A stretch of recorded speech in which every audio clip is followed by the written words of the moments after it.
ఇచ్చారు. ఆ మాట మీద చాలామంది నాయకులు తగ్గిన పరిస్థితి. ఇప్పుడు స్థానిక ఎన్నికలంటే ఖచ్చితంగా చాలామంది ఆశావహులు ఉంటారు. టీడీపీ నుంచి, బీజేపీ నుంచి, జనసేన నుంచి కూడా. సో స్థానికంలో కూటమికి ఎదురయ్యే సవాళ్ళు ఏంటి సార్?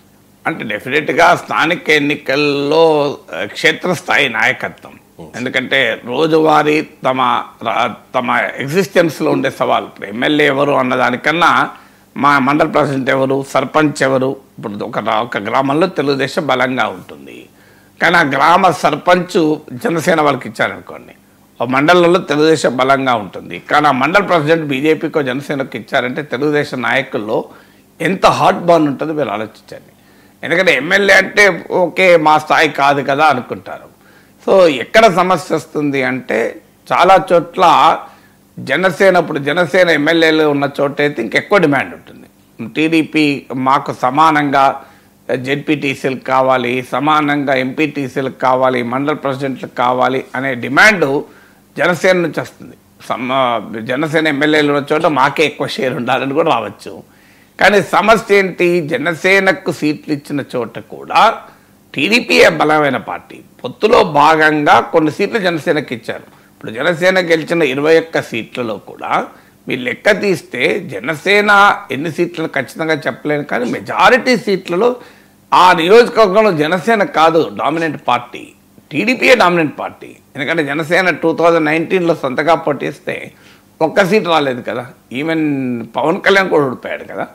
అందువల్ల జనసేనకు ఏంటంటే రాష్ట్రమంతటా ఒక 6-7% ఓటింగ్ ఉంది కనుక తమకు బలమున్న చోట్ల కూడా టీడీపీ జనసేనకు సీట్లు ఇవ్వాల్సి వచ్చింది. ఎందుకంటే ఓవరాల్గా కలిసి వస్తుంది కనుక. కాన్స్టిట్యున్సీ వైజ్గా తీసుకుంటే జనసేన గెలిచిన సీట్లలో కూడా టీడీపీ సీట్లే అవి, టీడీపీ బలంగా ఉండడమే. అందువల్ల ఎప్పుడైతే ఇప్పుడు ఎంపీటీసీలు, జెడ్పీటీసీలు మా ఎమ్మెల్యేలు ఉన్నారు గనక, మా ఎంపీ ఉన్నారు గనక మాకే ఎక్కువ సీట్లు కావాలని జనసేన పట్టుబట్టే అవకాశం ఉంటుంది.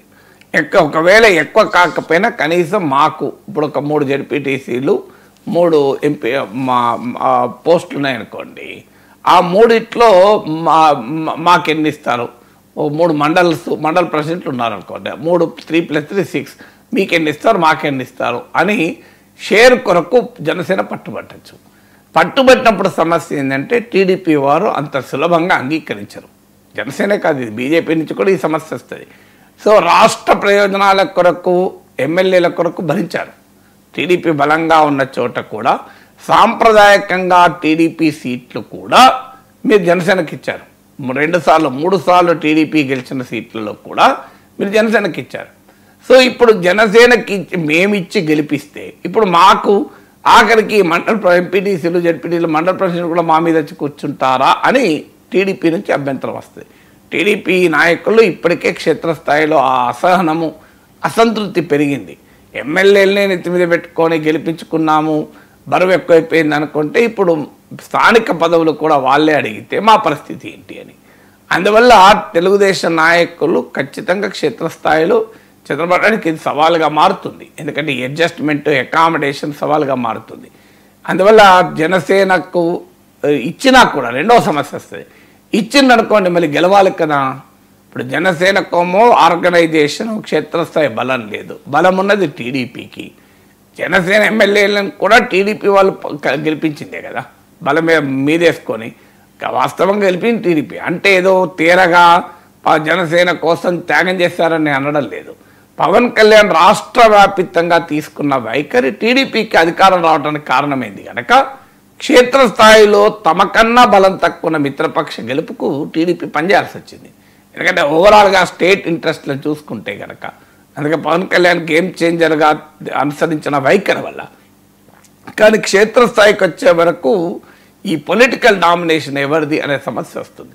అందువల్ల ఒకవేళ టీడీపీ పొత్తులో భాగంగా జనసేనకి ఇచ్చినా కూడా టీడీపీ ఓటర్లు జనసేనకు ఎంత మేరకు ఓటేస్తారు. ఎందుకంటే లోకల్ లాయల్టీస్ ఉంటాయి. ఎమ్మెల్యే అనే వరకు ఏమవుతుందంటే చంద్రబాబు నాయుడు ముఖ్యమంత్రి చేయాలి అనే కోరిక వల్ల, అందులో జగన్మోహన్ రెడ్డి టీడీపీ పైన చంద్రబాబు నాయుడు పైన వ్యవహరించిన తీరు వల్ల, చివరికి చంద్రబాబు నాయుడుని అరెస్ట్ చేయడం వల్ల టీడీపీ శ్రేణుల్లో ఆ అక్కసు ఏర్పడింది. 4 ఎమ్మెల్యేలు రాకపోయినా మంచిది, జగన్ ఓడించాలి, అందుకొరకైనా మన మిత్రపక్షాలు కలుపుకోవాలి అనే కసితో పనిచేశారు.